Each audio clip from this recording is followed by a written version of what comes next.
આમાંથી કાપવાના હતા થોડાક લાકડાના કટકા, કેમ કે રમવાનો હતો મોય દાંડિયા, અને મોય દાંડિયા બનાવવા માટે એક સાડા લાકડાના કટકાની જરૂર હતી. મોય દાંડિયા મારે બનાવવા, કેમ કે કોઈ મોય બનાવે એવું સારું હતું નહીં.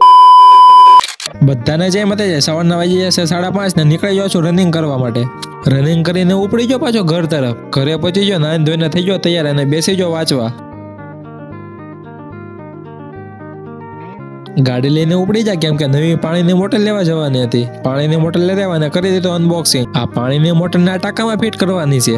આ છે મોટરનું સ્ટાર્ટર અને મોટર સાથે કનેક્ટ કરવાનું છે, જેથી આ સ્ટાર્ટરની મદદથી આપણે મોટર ઓન ઓફ કરી શકવી. પછી હું ને મારા ભાઈ બનાવી ગયા સાડા લાકડાના કટકા કાપવા. આમાંથી કાપવાના હતા થોડાક લાકડાના કટકા, કેમ કે રમવાનો હતો મોય દાંડિયા, અને મોય દાંડિયા બનાવવા માટે એક સાડા લાકડાના કટકાની જરૂર હતી. મોય દાંડિયા મારે બનાવવા, કેમ કે કોઈ મોય બનાવે એવું સારું હતું નહીં. તો મોય દાંડિયાની રમત હવે શરૂ કરીશું. બધા ગોઠવે છે પોતપોતાની જગ્યા ઉપર. તો મોય દાંડિયાની રમત કરી દીધી આપણે શરૂ. આ મોયને લાકડીયાથી મારીને દૂર મારવાની હોય, પણ ભાઈબંધ મોય મારવા ગયો તો અહીંયા પડી ગઈ. પછી પાછી કરી દીધી આપણે રમત ચાલુ. તો સાંજ પડી ગઈ, હવે રમીને અમે જઈએ છીએ બધા પોતપોતાના ઘર બાજુ.